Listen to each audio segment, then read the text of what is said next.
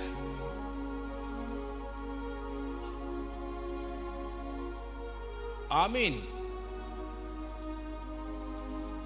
آمین. یہ کلام کی قدرت ہے. تیسرے باب میں انہوں نے پریئرز کی. خدا نے کہ حضور روتے رہے، آنسو بہائے، روزے رکھے ہوں گے. مقدس عورتیں جو بزرگ کام نہیں کر سکتے ہوں گے، وہ اپنی کوٹریوں میں آنسو بہاتے ہوں گے. تو جب خدا ان کی دعاؤں کا جواب دے رہا ہے، یہ کہہ رہے ہیں ہمیں مصر میں مرنے دیتے. بعض اوقات جب خدا دعاؤں کا جواب دیتا ہے، آپ کو اپنے کمفرٹ زون سے، آرام دہ کمرے چوں نکلنا پڑتا ہے اور اس جولیت کا سامنا کرنا پڑتا ہے جو آپ کے سامنے کھڑا ہوتا ہے. خدا اس سے پہلے داؤد کو بادشاہ بناتا، خدا نے اس کے سامنے جولیت کھڑا کر دیا. اور اس سال 2022 کے اندر صرف جولیت ان کا مرے گا جن کی غلامانہ سوچ سے آزادی ہوگی. اور غلامانہ سوچ سے آزادی دعا نہیں دیتی، دعا ایک ذریعہ ہے. ہدیہ نہیں دیتے، ہدیہ ایک ذریعہ ہے. کون دیتا ہے؟ رومیو 8ویں باب میں چرچ کو اس لیے بلایا گیا ہے تاکہ چرچ مسیح یسوع کی مانند بنے. مسیح یسوع کون ہے؟ کلام. کلام کیا ہے؟ خدا کی سوچ، خدا کی کلیئر پکچر ہے. خروج 30 پہلے نمبر پر دعاؤں کا جواب ہے. دوسرے نمبر پر بڑی وڈی برکت. خدا نے کہا میں خود اترا ہوں. خدا نے کیا کہا؟ میں خود اترا ہوں. اوہ، جب خدا اترتا ہے پتہ کیا کیا ہوتا ہے؟ پہلے نمبر پر آزادی آتی ہے. یہ مصر سے نکل آئے، خدا نیچے آ گیا. جب خدا آیا مصر تو آزاد ہو گئے کہ نہیں ہوئے؟ کہ نہیں ہوئے؟ یہ آزاد ہو گئے. جب خدا نیچے آتا ہے پھر ایکسوڈس ہوتا ہے، خروج ہوتا ہے، اور ایکسچینج آف پلیسز. مصر سے نکل کر وعدہ کی سرزمین. جب خدا اترتا ہے پھر خدا اچھا اور بڑا سوچتا ہے. وہ ملک اچھا اور کیا ہے؟ وسیع ہے. تیسری بات، جب خدا اترتا ہے، جہاں پر خدا اترتا ہے وہاں پر پروویژنز ہوتی ہیں، چیزیں آٹومیٹک ہوتی ہیں. برا نہیں دیتا خدا نے ابراہم نو تے جے تسی بھی ابراہم جے توڑا بھی برا ہونے والا ہے. آمین. اور چوتھی بات، سب سے اہم بات، اوپر والی تینوں باتوں کی بنیاد، اس کو غور سے سننا ہے۔ اگر آپ 2022 میں اس کو یاد رکھ سکتے ہیں تو رکھیے گا۔ اوپر والی جو میں نے 3 باتیں کی ہیں، پہلے نمبر پر خدا دعاؤں کا جواب دیتا ہے، خدا کی حضوری آ جاتی ہے، خدا چیزیں مہیا کرتا ہے، اور ان تینوں باتوں کی جو بنیاد ہے وہ پتہ کیا ہے؟ خدا اپنے خادم کو آپ کے آگے بھیجتا ہے۔ آمین۔ میری بیوی مجھے ایک کہانی بتا رہی تھی، انہیں پتہ نہیں کتے پڑھی کتاب سے، کہندی کہ جدو خدا اپنے خادم نال کلام کرتا ہے نا کہ کلیسیا چے اے کام کیتا جائے، پھر جو کلام خدا نے خادم سے کیا ہوتا ہے وہ کلام اصل میں صرف خادم کے لیے نہیں ہوتا، وہ پوری کلیسیا کے لیے ہوتا ہے۔ اور کلیسیا کو کیا کرنا چاہیے؟ کلیسیا جب اس کلام کو سنے تو اپنی دائیکیوں